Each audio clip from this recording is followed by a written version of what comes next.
Hello बच्चों, स्वागत है आप सभी का। उम्मीद है आप सभी बढ़िया होंगे। मेरा नाम हरीश है और मेरे यूट्यूब चैनल का नाम तो आपको पता चल गया होगा। जी हाँ, HC एजुकेशन। बच्चों, बात करें यूपी बोर्ड क्लास 10th की, मैं साइंस सब्जेक्ट को लेके आया हूँ आप सभी के बीच में। आपके पेपर में 20 क्वेश्चन MCQ बेस्ड पूछे जाते हैं। मैं वही सीरीज आगे आपको चला रहा हूँ यहाँ पे। आपके फिजिक्स का सोल्यूशन पूरा हो चुका है बच्चों। बायो का चल रहा है सोल्यूशन। बायो का भी पहला लेसन आपका कंप्लीट हो चुका है। आज मैं सेकंड चैप्टर को लेके आया हूँ। ठीक है, तो कॉपी और पेन लेके बैठ जाइए और अच्छे से नोट करिए। ठीक है बच्चों, बायो का सेकंड लेसन है बच्चों, नियंत्रण एवं समन्वय। जीव विज्ञान क्लास 10th किसी भी बोर्ड से संबंधित है। आप आराम से पढ़िए इसको। पेपर में आपके क्वेश्चन यहाँ से आएंगे ही आएंगे। प्रीवियस ईयर पेपर और आने वाले पेपरों में इंपॉर्टेंट क्वेश्चन मैंने यहाँ पे रखे हैं। उम्मीद है इससे बाहर आपके पेपर में एक भी क्वेश्चन नहीं आने वाला है। ठीक है, तो शुरू करते हैं पहले क्वेश्चन से।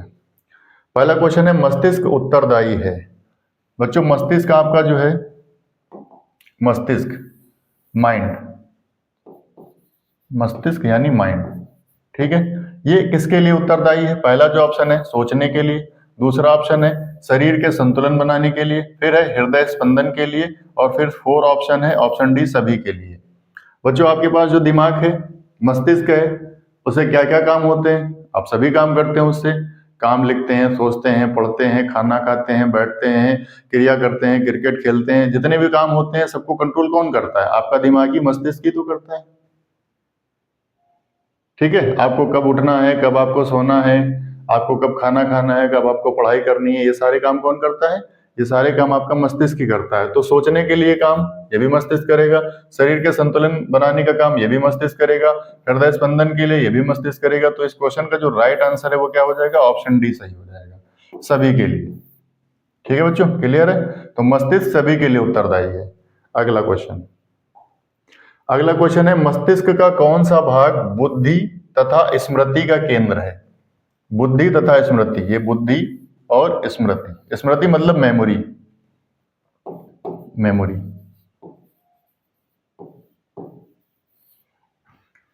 पहला जो इसका ऑप्शन है प्रामस्तिष्क, दूसरा जो ऑप्शन है अनुमस्तिष्क, तीसरा ऑप्शन है मेड्यूला ऑब्लांगेटा, या फिर चौथा ऑप्शन है पोन्स बेरोलाई।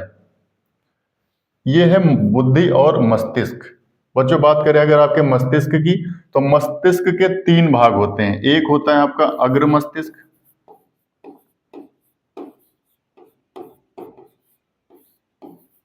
अग्र मस्तिष्क होता है। दूसरा आपका होता है मध्य मस्तिष्क, मध्य मस्तिष्क। और आपका जो तीसरा होता है वो होता है पश्च मस्तिष्क, पश्च मस्तिष्क। बच्चों, आपका जो मस्तिष्क होता है, मस्तिष्क के कितने भाग होते हैं? तो 3 भाग होते हैं। पहला जो होता है अग्र मस्तिष्क होता है, दूसरा जो होता है मध्य मस्तिष्क होता है, तीसरा जो होता है वो होता है पश्च मस्तिष्क। यहाँ पे बात करी जा रही बुद्धि और स्मृति की। तो बुद्धि और स्मृति का जो केंद्र होता है बच्चों, वो होता है प्रामस्तिष्क। क्या होता है? प्रामस्तिष्क। और ये जो प्रामस्तिष्क है, ये किसका भाग होता है? अग्र मस्तिष्क का भाग होता है। ठीक है बच्चों, क्लियर है? मस्तिष्क के आपके 3 भाग होते हैं। तीनों भागों में आपका पहला जो है वो है अग्र मस्तिष्क, दूसरा जो है वो मध्य मस्तिष्क है, और तीसरा कौन सा है? पश्च मस्तिष्क है। ठीक है, तो बुद्धि और स्मृति का जो केंद्र होता है वो होता है प्रामस्तिष्क, और ये जो प्रामस्तिष्क है ये किसका भाग है? अग्र मस्तिष्क का है। क्लियर है? आगे बढ़े, आगे आइए। फिर है यहाँ पे देखिए, निगलना, खांसना, छींकना नियंत्रित होता है। किससे नियंत्रित होता है? निगलना, खांसना, छींकना, अनैच्छिक क्रियाएं जो भी होती हैं, ठीक है, पलके झपकना, उबासी आना। तो इस तरह की जो अनैच्छिक क्रियाएं होती हैं, ये कौन सी होती हैं? किस कहाँ से होती हैं? अनुमस्तिष्क से होती हैं, क्या प्रामस्तिष्क से होती हैं, या फिर मेड्यूला ऑब्लांगेटा से होती हैं, या फिर इनमें से कोई नहीं? बच्चों, जितनी भी प्रकार की अनैच्छिक क्रियाएं होती हैं, चाहे वो खांसना हो, या फिर छींकना हो, या फिर निगलना हो, ये सभी किससे होती हैं? मेड्यूला ऑब्लांगेटा से नियंत्रित होती हैं। क्लियर है? और ये जो मेड्यूला ऑब्लांगेटा होता है बच्चों, ये किसका भाग होता है? ये होता है पश्च मस्तिष्क का, पश्च मस्तिष्क का। क्लियर है? निगलना, खांसना, छींकना, पलके झपकना, उबासी आना, इस तरह की जितनी भी अनैच्छिक क्रियाएं होती हैं इन सभी को नियंत्रित किया जाता है मेड्यूला ऑब्लांगेटा से। तो ऑप्शन सी एकदम से सही हो जाएगा। और मेड्यूला ऑब्लांगेटा मस्तिष्क में किसका भाग होता है बच्चों? ये होता है पश्च मस्तिष्क का। क्लियर है? आगे बढ़े अगला क्वेश्चन। बच्चों यहाँ पे जो अगला क्वेश्चन है वो है मस्तिष्क केंद्र जो शरीर के ताप का नियंत्रण करता है। शरीर के ताप का नियंत्रण कौन करता है बच्चों? यहाँ पे जो पहला ऑप्शन है वो है अनुमस्तिष्क से, दूसरा जो ऑप्शन है मेडुला ऑब्लांगेटा से, फिर है परामस्तिष्क से और फिर है हाइपोथैलेमस से। क्वेश्चन है मस्तिष्क केंद्र जो शरीर का ताप नियंत्रित करता है। शरीर का ताप नियंत्रित करता है, टेम्परेचर। टेम्परेचर किसके द्वारा जो है नियंत्रित किया जाता है? तो यहाँ पे चार ऑप्शन है, चार ऑप्शन है। जो ऑप्शन सी, ऑप्शन डी है हाइपोथैलेमस। हाइपोथैलेमस तो जो शरीर के ताप का नियंत्रण होता है बच्चों वो किससे होता है? हाइपोथैलेमस के द्वारा होता है। क्लियर है? हाइपोथैलेमस के द्वारा क्या होता है? शरीर के ताप का नियंत्रित होता है। हमने यहाँ पे अभी आपको बताया था ये जो मेडुला ऑब्लांगेटा है, मेडुला ऑब्लांगेटा क्या करता है? अनैच्छिक क्रियाओं पे नियंत्रण करता है, जैसे पलक झपकना, उबासी आना, खांसना, छींकना, ठीक है, हिचकियां आना, इस तरह की जो तुम्हारी क्रियाएं होती हैं उसको नियंत्रित कौन करता है? Medulla oblongata. और मेडुला ऑब्लांगेटा किसका भाग होता है बच्चों? ये होता है पश्चिम मस्तिष्क का। क्लियर है? शरीर के ताप का नियंत्रण कौन करता है? तो हाइपोथैलेमस करता है। इसके बाद अगला क्वेश्चन। अगला क्वेश्चन है मस्तिष्क का कौन सा भाग सबसे बड़ा होता है? सबसे बड़ा भाग, मस्तिष्क का सबसे बड़ा भाग। बच्चों बात करें अगर हम मस्तिष्क की, तो हमने आपको बताया था तीन भाग होते हैं। मस्तिष्क के तीन भाग होते हैं। पहला होता है अग्र मस्तिष्क, फिर होता है मध्य मस्तिष्क और फिर तीसरा होता है, ये होता है अग्र मस्तिष्क, फिर होता है मध्य मस्तिष्क और फिर होता है पश्चिम मस्तिष्क। तीन भाग होते हैं, ठीक है। और मस्तिष्क का वजन अगर हम बात करें कितना होता है, तो बच्चों होता है 1300 से लेके 1400 ग्राम तक। 1400 ग्राम मस्तिष्क का वजन होता है। एग्जैक्ट में अगर आपके ऑप्शन में आएगा तो शायद आपके ऑप्शन में आ जाएगा 1350 ग्राम। ठीक है बच्चों, 1350 ग्राम आएगा, या फिर इस तरह का ऑप्शन आएगा 1300 से लेके 1400 ग्राम मस्तिष्क का वजन होता है। तो क्वेश्चन पे आते हैं, कह रहा सबसे बड़ा भाग कौन सा आता है? ऑप्शन में देखिए थैलेमस है, ग्राणपिंड है, मेडुला है या फिर परामस्तिष्क है। तो जो सबसे बड़ा भाग होता है बच्चों वो ऑप्शन डी में लिखा हुआ है परामस्तिष्क। परामस्तिष्क सबसे बड़ा भाग होता है। और ये जो परामस्तिष्क होता है किसका भाग होता है बच्चों? ये होता है अग्र मस्तिष्क का भाग होता है। क्लियर है? सबसे बड़ा भाग कौन सा होता है बच्चों? ये होता है परामस्तिष्क। और ये परामस्तिष्क किसका हिस्सा होता है? तो ये अग्र मस्तिष्क का हिस्सा होता है। क्लियर है? आगे बढ़े अगला क्वेश्चन। अगला क्वेश्चन यहाँ पे निम्नलिखित में कौन सा पादप हार्मोन्स नहीं है? पादप हार्मोन्स का मतलब जो होता है जो पौधों से संबंधित नहीं है, पौधों से संबंधित नहीं है। कौन सा? यहाँ पे पहला जो ऑप्शन है वो है ऑक्सिन, फिर है एस्कार्बिक अम्ल, फिर है साइटोकाइनिन, फिर है जिब्रेलिन। पहला ऑप्शन ऑक्सिन, एस्कार्बिक अम्ल, फिर है साइटोकाइनिन और फिर है जिब्रेलिन। तो पादप हार्मोन्स कौन सा नहीं है बच्चों? ऑक्सिन, ये भी पादप हार्मोन है, ठीक है। साइटोकाइनिन ये भी तुम्हारा जो है पादप हार्मोन्स है। फिर जिब्रेलिन, इसके अलावा और भी होते हैं, जैसे आपका होता है एथिलीन, एथिलीन ये भी आपका एक पादप हार्मोन्स होता है, ठीक है। फिर होता है एब्सिसिक अम्ल, एब्सिसिक अम्ल, ये भी आपका पादप हार्मोन्स है। लेकिन यहाँ पे लिखा हुआ है एस्कार्बिक अम्ल। एस्कार्बिक अम्ल जो होता है ये आपका पादप हार्मोन्स नहीं होता है, बल्कि ये विटामिन सी का नाम है। किसका नाम है? ये विटामिन सी का नाम है बच्चों, ये विटामिन सी का नाम, विटामिन सी, ठीक है। तो ऑक्सिन ये भी पादप हार्मोन्स है, साइटोकाइनिन ये भी है, जिब्रेलिन ये भी पादप हार्मोन्स है, एथिलीन ये भी आपका पादप हार्मोन्स है, और एब्सिसिक अम्ल भी क्या है? पादप हार्मोन्स है। ठीक है बच्चों, क्लियर है? आगे बढ़ते हैं। अगला क्वेश्चन है, कह रहा है एब्सिसिक हार्मोन का मुख्य कार्य है। एब्सिसिक हार्मोन का मुख्य कार्य क्या? अभी हम पीछे बताए थे, ये भी एक पादप हार्मोन है। कोशिकाओं की लंबाई बढ़ाता है, फिर है कोशिका विभाजन प्रेरित करता है, वृद्धि को रोकता है, या फिर तने तथा जड़ों की वृद्धि प्रेरित करता है। एब्सिसिक हार्मोन जो होता है वो पेड़ पौधों में क्या करता है बच्चों? ये पेड़ पौधों में जो पत्तियां होती हैं उनका विकास होता है, उनको क्या करता है? रोकता है। और जो पत्तियां होती हैं उनको क्या करता है? नीचे गिराने का काम करता है। तो इस क्वेश्चन का जो राइट आंसर हो जाएगा वो हो जाएगा ऑप्शन सी, वृद्धि को रोकता है। एब्सिसिक अम्ल जो होता है वो क्या करता है, वृद्धि को रोकता है। क्लियर है। अगला क्वेश्चन, अगला क्वेश्चन है निम्न में कौन असुमेलित है। असुमेलित मतलब एक इसमें से कोई गलत है। ये देखिए एड्रीनेलिन है, ये पिट्यूटरी ग्रंथि के सामने लिखा हुआ है। एस्ट्रोजन है, अंडाशय लिखा हुआ है। अग्नाशय इंसुलिन लिखा हुआ है। और प्रोजेस्टेरॉन है, ये फिर अंडाशय लिखा हुआ है। बच्चों ये जो एस्ट्रोजन है, ये अंडाशय, ये महिला जनन अंग से संबंधित है। किससे संबंधित है, महिला।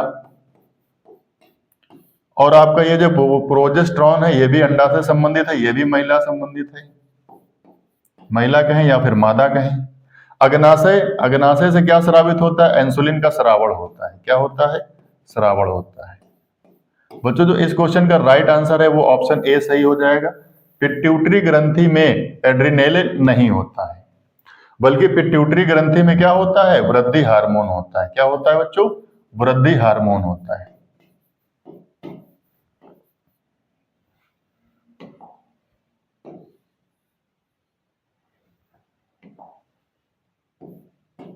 वृद्धि हार्मोन होता है। क्लियर है। एस्ट्रोजन अंडाशय ये महिला से संबंधित है, ठीक है। अग्नाशय ये इंसुलिन का स्रावण करता है। प्रोजेस्टेरॉन अंडाशय संबंधी, ये भी आपका महिला से संबंधित है। इस क्वेश्चन का जो राइट आंसर है वो एड्रीनेलिन। एड्रीनेलिन ये गलत है, पिट्यूटरी ग्रंथि से वृद्धि हार्मोन का स्रावण होता है। क्लियर है बच्चों। अगला क्वेश्चन, अगले क्वेश्चन पे आते हैं। कह रहे हैं मास्टर ग्रंथि, मास्टर ग्रंथि कहलाती है, क्या कहलाती है, एड्रिनल या फिर थायराइड कहलाती है या फिर पिट्यूटरी कहलाती है या फिर क्या कहलाती है, अंडाशय। तो अंडाशय तो एकदम से गलत हो जाएगा, ठीक है। एड्रिनल भी गलत हो जाएगा, थायराइड भी गलत हो जाएगा। जो मास्टर ग्रंथि है उसको हम दूसरे नाम से जानते हैं, उसका नाम है पिट्यूटरी ग्रंथि। क्या नाम है बच्चों, पिट्यूटरी ग्रंथि। और ये कहाँ होती है बच्चों, मस्तिष्क में होती है। कहाँ होती है, मस्तिष्क में, ठीक है। क्लियर है। और इसे मास्टर ग्रंथि कहते हैं, मास्टर ग्रंथि कहते हैं। क्या कहते हैं, मास्टर ग्रंथि कहते हैं। और इसका जो दूसरा नाम होता है वो होता है पिट्यूटरी ग्रंथि। और इसका एक तीसरा नाम होता है वो होता है पीयूष ग्रंथि, पीयूष ग्रंथि। क्लियर है बच्चों। तो आपके जो मास्टर ग्रंथि है इसके तीन नाम होते हैं। एक तो मास्टर ग्रंथि हो गया, पहला तो आपका ये मास्टर ग्रंथि हो गया, दूसरा आपका ये पिट्यूटरी ग्रंथि हो गया, ठीक है। और ये जो तीसरा हो जाएगा आपका वो क्या हो जाएगा, ये हो जाएगा आपका पीयूष ग्रंथि। ये मस्तिष्क में होती है बच्चों पीयूष ग्रंथि। और ये क्या करती है, वृद्धि हार्मोन को स्रावित करती है, वृद्धि हार्मोन का निर्माण करती है। क्लियर है बच्चों। आगे बढ़े। अगला क्वेश्चन, यहाँ पे अंतःस्रावी ग्रंथि नहीं है। कौन सी नहीं है, मास्टर ग्रंथि नहीं है, क्या, फिर है थायराइड, फिर क्या है पैराथायराइड, और फिर है स्तन ग्रंथि।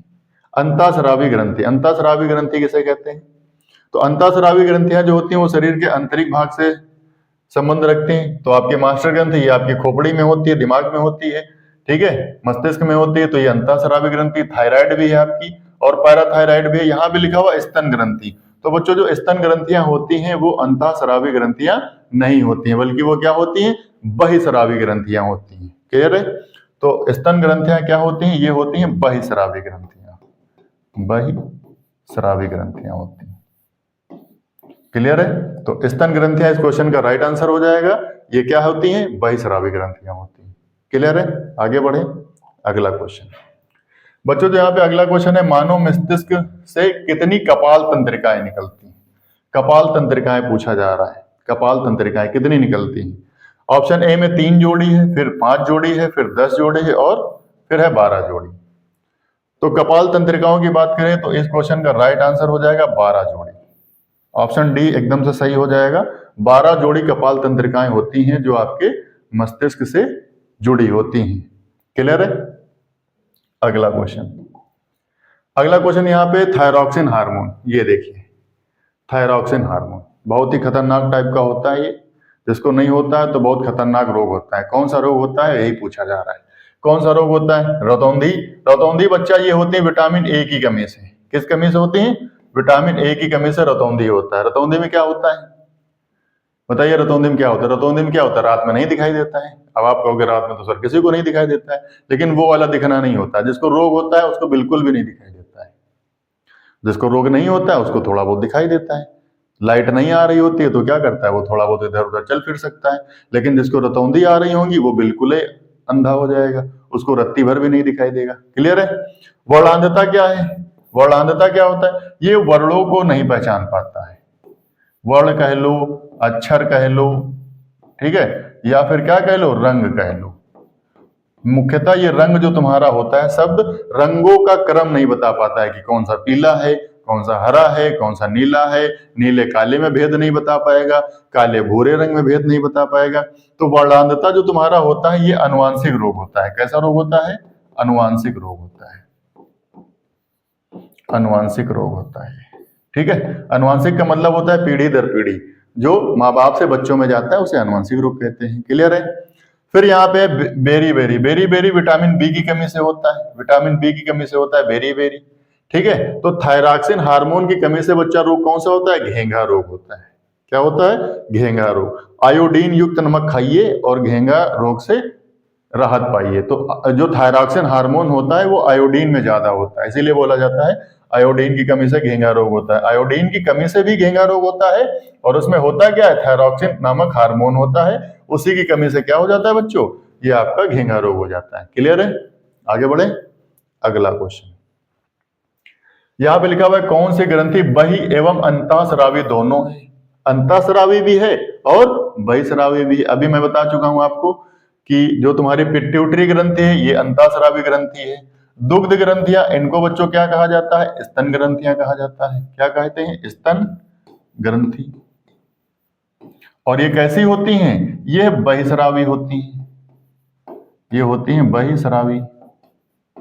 क्लियर है, ठीक है। और थायराइड, थायराइड तुम्हारी कैसी होती है? ये अंतःस्रावी होती है, अंतःस्रावी होती है, ठीक है बच्चों। और ये जो पिट्यूटरी होती है ये भी कैसी होती है? अंतःस्रावी होती है, तो ये भी अंतःस्रावी होती है। लेकिन यहाँ पे जो अग्नाशय है, अग्नाशय क्या है? ये अंतःस्रावी भी है और बहिस्रावी भी है, अंतःस्रावी भी है और आपका बहिस्रावी भी है। क्लियर है। अग्नाशय से किसका निर्माण होता है या किसका स्रावण होता है बच्चों? तो होता है इंसुलिन का। किससे होता है? इंसुलिन। किसका? इंसुलिन। अग्नाशय से किसका जो है निर्माण होता है? इंसुलिन का होता है। इंसुलिन की जब कमी होती है तो क्या होता है बच्चों? शुगर होता है, डायबिटीज। इंसुलिन का इंजेक्शन दिया जाता है, ठीक है। क्लियर है। तो पिट्यूटरी ये भी अंतःस्रावी ग्रंथि है, दुग्ध ग्रंथि को स्तन ग्रंथि कहते हैं, ये आपका बहिस्रावी ग्रंथियां होती हैं। थायराइड अंतःस्रावी है, लेकिन जो अग्नाशय है ये क्या है? अंतःस्रावी भी है और बहिस्रावी भी है। क्लियर है। तो इस क्वेश्चन का जो राइट आंसर है वो ऑप्शन डी अग्नाशय हो जाएगा। अगला क्वेश्चन। अगले क्वेश्चन में निम्न में कौन सा केवल जंतुओं में पाया जाता है?